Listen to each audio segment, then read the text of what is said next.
दोस्तों, कैसे हो आप सभी। आज मैं आपके लिए कहानी लेकर आई हूँ। यह कैसी सासू माँ है। आज काजल 2 महीने बाद ऑफिस जा रही थी। उसे बड़ा अजीब लग रहा था, पर जाना तो था। अपनी बेटियों का पालन पोषण करने के लिए नौकरी पर जाना जरूरी था। अब वही घर की बेटा था, वही बहू। प्रियंका जी बहू को बाहर गेट तक छोड़ने आई। कहने लगी, तुम चिंता मत करना, बच्चों को स्कूल से मैं लेकर आ जाऊंगी। ठीक है मम्मी जी, ध्यान से जाना बेटा। काजल अपने स्कूटी लेकर ऑफिस चली जाती है। बहू के जाने के बाद प्रियंका जी गेट बंद करके अंदर आई और अपने पति नवीन के गले लगकर दहाड़े मार मार कर रोने लगी। तो वह कहने लगे, रो लो प्रियंका, तुम्हारा मन हल्का हो जाएगा। अब तो यह आंसू जीवन भर के साथी हो गए हैं। मुझे पता है तुम इतने दिनों से अपने अंदर का लावा बहू और बच्चों की वजह से दाबे हुए थी। बहुत देर रोने के बाद वह शांत हुई। नवीन ने उन्हें पानी लाकर पिलाया। अभी यह क्या हो गया जी, कितना सुखी परिवार था हमारा। अब मेरी बच्ची काजल का क्या होगा। अभी उसकी उम्र ही क्या है, 7 साल हुए हैं शादी को। और वे बैठे बैठे सोचने लगी, जब उन्होंने काजल को पहली बार अपने बेटे के लिए देखा तो देखते ही पसंद कर लिया था। काजल के मम्मी पापा नहीं थे, उसकी शादी उसके चाचा चाची ने करी थी। बस शादी करके उन्होंने अपना फर्ज पूरा कर दिया था। उसके बाद उन्होंने कभी काजल को बुलाया नहीं। काजल का स्वभाव बहुत अच्छा था, पढ़ी लिखी थी, नौकरी करती थी। शादी के 2 साल बाद जिस दिन काजल ने आरव को बताया था कि वह पापा बनने वाला है, तो वह खुशी से नाचने ही लगा था।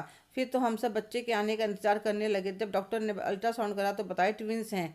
फिर तो सबकी खुशी डबल हो गई। सही समय आने पर काजल ने जुड़वा बेटियों को जन्म दिया। सब कहने लगे, एक बेटा भी हो जाता तो अच्छा था। पर काजल, आरव और हम सब बहुत खुश थे। बच्चों को अच्छी तरह से पालने के लिए काजल ने नौकरी छोड़ दी। अब तो हम पूरा दिन बच्चों में बिजी रहने लगे। जब बच्चे 3 साल के हुए, प्ले स्कूल जाने लगे, तब काजल ने दोबारा नौकरी ज्वाइन कर ली। अब 2 महीने पहले ही उनका एडमिशन बड़े स्कूल में करवाया था और पुराना मकान बेच कर नया फ्लैट लिया था। सब कहने लगे, तुम्हारे तो मजे हैं, बहू बेटा दोनों कमा कर लाते हैं। पता नहीं किसकी नज़र लगी हंसते खेलते परिवार को। आरव का ऑफिस से आते हुए एक्सीडेंट हो गया और वह घटनास्थल पर ही दुनिया को अलविदा कह गया। हम सबका तो रो रो कर बुरा हाल हो गया था। छोटी छोटी बच्चियां अपने पापा के लिए बिलख रही थी। काजल तो जैसे पत्थर की मूरत हो गई थी। पूरा महीना लग गया था सबको संभलते संभलते। मैंने अपने आप को संभाला कि अगर बड़ी होकर मैं ही बिखर गई तो बच्चों को कौन संभालेगा। फिर काजल को समझाया, काजल बेटा, अब तुम्हें ही बच्चियों के माँ और पापा दोनों के, तुम्हें ही दोनों के फर्ज निभाना है। अगर तुम अपना ध्यान नहीं रखोगे, ढंग से नहीं खाओगी जियोगी, तो बच्चों का दिल कैसे लगेगा। धीरे धीरे काजल संभलने लगी। उसने दोबारा नौकरी ज्वाइन करने की सोच ली। प्रियंका जी ने देखा था, जब सुबह वह बहू को छोड़ने के लिए बाहर गई थी तो पड़ोसी घूर रहे थे, पर वह किसी से कुछ नहीं बोली और चुपचाप अंदर आ गई थी। काजल को नौकरी पर जाते हुए लगभग 1 महीना हो गया था। आज मैं बच्चों को स्कूल से लेकर आई तो खाना खाते हुए कहने लगी, दादी मम्मी अच्छे वाले कपड़े क्यों नहीं पहनती जैसे पहले पहनती थी। मम्मी ऐसे कपड़े पहनती है तो हमें बिल्कुल भी अच्छा नहीं लगता। अगर पापा होते तो मम्मी पर कितना गुस्सा होते। मम्मी को कितनी बार कहा है पर मम्मी मानती ही नहीं। तो मैंने कहा, कोई बात नहीं बेटा, मैं समझाऊंगी तुम्हारी मम्मी को। यह बात कई दिन से उन्हें भी कचोट रही थी कि बहू बिल्कुल बेरंग कपड़े पहनती है। अभी उसकी उम्र ही क्या है। आज बच्चे जब दोपहर को सो गए तो मैंने अपने पति को बोलकर कि इनका ध्यान रखना बाजार चली गई। वहाँ से 4-5 कुर्ती थोड़े लाइट कलर की ले आई, जो देखने में काफ़ी अच्छी लग रही थी पर ज़्यादा चमक दमक नहीं थी। काजल के घर आने पर जब मैंने उसे वह कुर्ते दिखाई तो वह कहने लगी, मम्मी जी यह कपड़े मैं कैसे पहन सकती हूँ। क्यों बेटा, पसंद नहीं आए। नहीं मम्मी जी, बहुत सुंदर हैं। फिर क्यों मना कर रही हो बेटा। तुम्हें उन कपड़ों में देखकर मेरी पोतियों को बहुत दुख होता है और हमें भी आरव की और भी ज़्यादा याद आती है। अगर तुम ऐसे ही रहोगी तो उसकी आत्मा भी कितनी दुखी होगी। काजल, जाने वाला तो चला जाता है, पर जो दुनिया में रहते हैं उन्हें तो ज़िंदगी जीनी ही पड़ती है।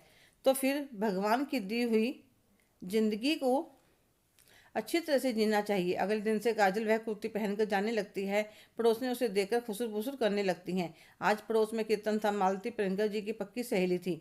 तो प्रियंका जी ने नवीन को कहा, आप बच्चों को देख लेना, मैं कीर्तन में जा आती हूँ।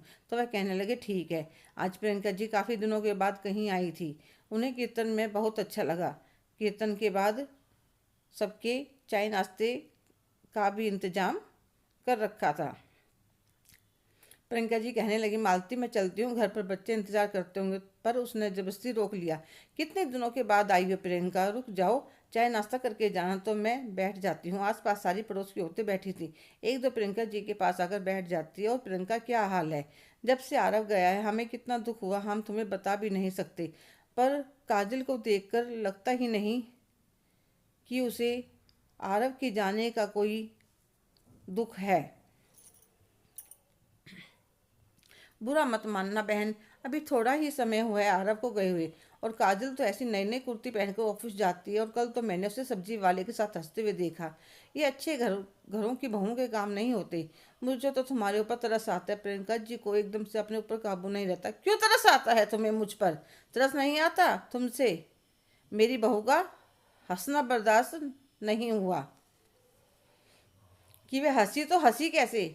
अरे मैं पूछती हूँ तुम्हें क्या परेशानी है? मेरी बहू है, मैंने उसे कुर्तियाँ ला कर दी, जबरदस्ती करी, तब वह पहनने के लिए तैयार हुई। अरे किस्मत की मार ने तो उसे जिंदगी के सारे रंग छीन लिए, अब क्या मैं उसकी जिंदगी भी ले लूँ? अरे मैंने अपना बेटा खोया है तो उसने भी तो अपना पति खोया है। क्या उम्र है अभी उसकी? अरे अब मुझे सुना रही हो? अरे मैंने सुना है तुम्हारी बेटी मुंबई में जहाँ नौकरी करती है किसी लड़के के साथ रहती है, एक ही फ्लैट में। और फिर दूसरी तरफ इशारा करती हुई बोली, तुम्हारी बेटी तो शादी के 2 महीने बाद ही घर आकर बैठ गई थी। अरे मेरी बहू तो बेटे के ना रहने पर भी हम बुढ़ा बुढ़िया का बेटा बनकर रह रही है। तुम लोगों से किसी का सुख बर्दाश्त नहीं होता। अगर किसी की बहू बेटी थोड़ा हंस बोल ले, खुश रह ले तो जलन होने लगती है। खबरदार आज के बाद किसी ने मेरी बहू के बारे में कोई बात कही।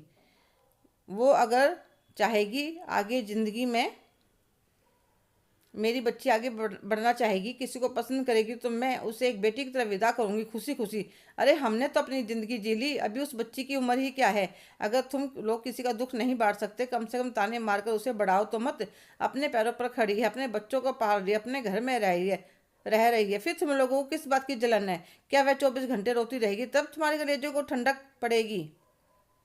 सारी औरतों की बोलती बंद हो जाती है, इतने मालती आती है। क्या हुआ, आप चुप क्यों हो गई? किसी के दुख को कुरेद के क्या मजा आ गया तुम्हें? क्या इंसान के 24 घंटे रोने से उसका दुख बड़ा और हंसने से छोटा हो जाएगा? अरे वह जो दुख उसके लगा है वह तो पूरी उम्र उसके साथ रहेगा, और जिसके लगता है उसको ही भोगना पड़ता है। उसकी पीड़ा का आभास कोई दूसरा नहीं कर सकता। अरे अगर किसी को हंसाने का कारण नहीं बन सकते तो रुलाने का कारण तो मत बनो।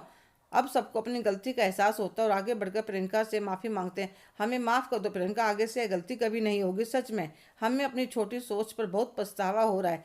और सब कान पकड़कर खड़ी हो जाती है तो उनकी रोनी शुरू देखकर प्रियंका भी हंस पड़ती है, और सारी बातों को भुलाकर सब एक दूसरे के गले लग जाती हैं। हेलो दोस्तों, कैसे हो आप सभी? प्रियंका जी ने जो कदम अपनी बहू के लिए उठाया, क्या वह सही था? इसके बारे में आपकी क्या राय है? कमेंट करके ज़रूर बताइएगा। अगर आप मेरे चैनल पर नए हैं तो प्लीज़ लाइक, शेयर, सब्सक्राइब करना ना भूलें। धन्यवाद।